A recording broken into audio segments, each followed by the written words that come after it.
दोस्तों नमस्कार। खास मुलाकात कार्यक्रम में आज हम मिलने आए हैं अशोक अरोड़ा जी से। बड़े समाज सेवी हैं। कई बार नगर निगम में आप और आपकी पत्नी चुनकर जा चुके हैं, उप सभापति भी रह चुके हैं और आपने क्षेत्र के अंदर तमाम कार्य कराए थे। इस बार बाढ़ की उपेक्षा से परेशान होकर क्षेत्र के लोग आपसे फिर मिले हैं।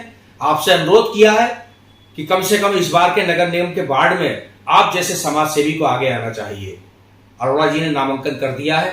आपसे कुछ अपील करना चाहते हैं, साथ ही साथ अपने दर्शकों को सुनवाना चाहते हैं कि अशोक अरोड़ा ने अपने पार्षद काल में, अपनी पत्नी के पार्षद काल में इस बाढ़ के विकास के लिए क्या क्या करवाया है। इसके अलावा समाज सेवा में अपने निजी पैसे से जनता की सेवा की है।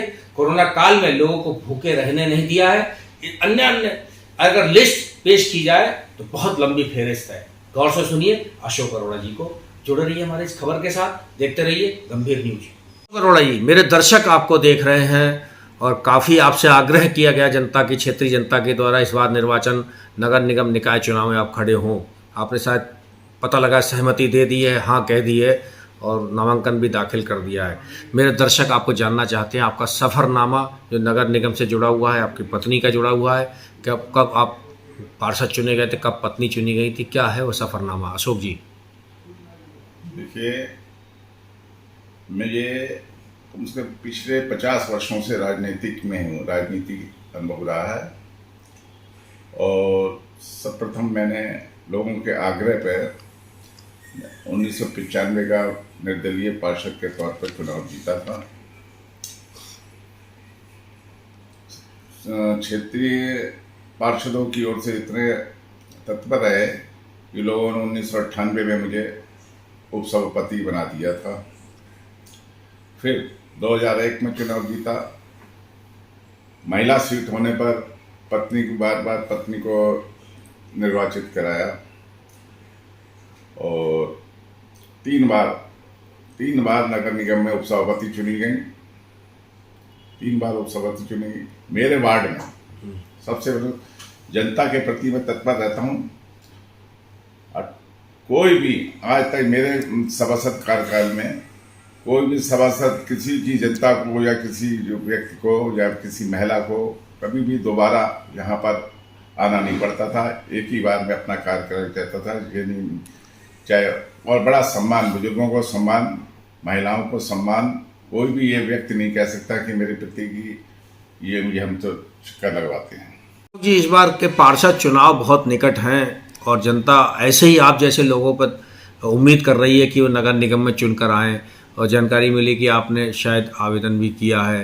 तो क्या है वो सपना आपका अपने वार्ड के लिए नगर निगम के एज ए पार्षद करना चाहते हैं? अशोक जी, मैं आपको बताऊं कि मैं 1995 से ही पार्षद चुनता चला आया, जनता की सेवा करता चला आया था।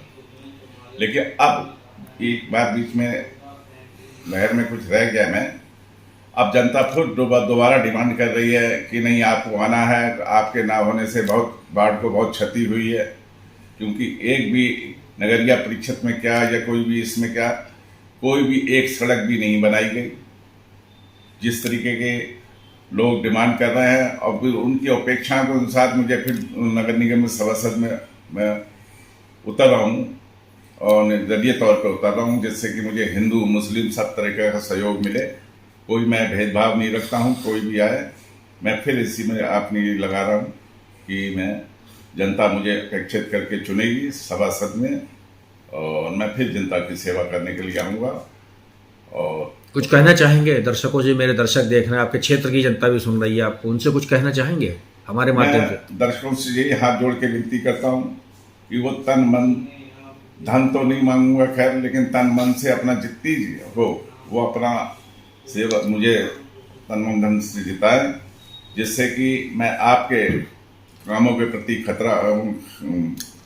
अच्छा काम कर सकूं और नगर निगम में आपकी आवाज़ उठाता रहूं और अपने कामों के प्रति मैं अच्छा अशोक जी, बीते दिनों कोविड आया था तो शहर के जिम्मेदार समाज सेवी लोग आगे आए थे जनता की सेवा के लिए।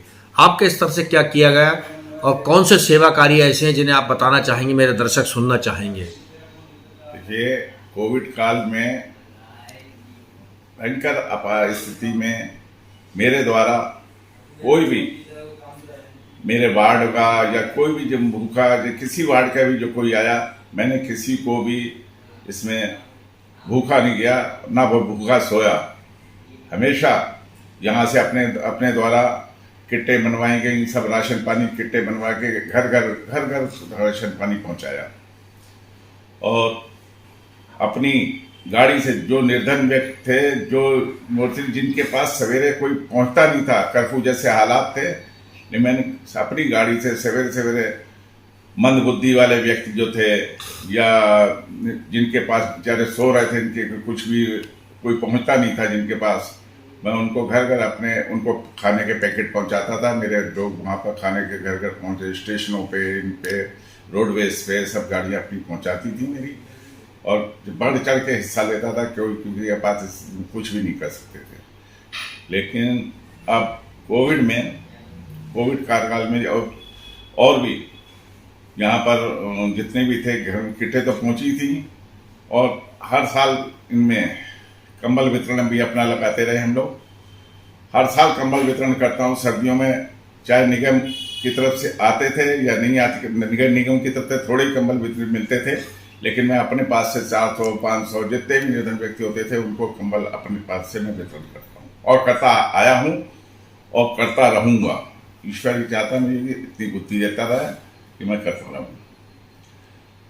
और भी पंजाबी महासभा की तरफ में भी कोई मंदिरों का आप जीर्णोद्धार की बात है, मंदिरों के जितने भी यहाँ पर जीर्ण मंदिर, मैं नए मंदिर नहीं बनवाता हूँ, लेकिन जो जीर्ण मंदिर हैं, जीर्ण हालत में मंदिर है, उनका 5-6 मंदिरों का मैंने निर्माण कराया।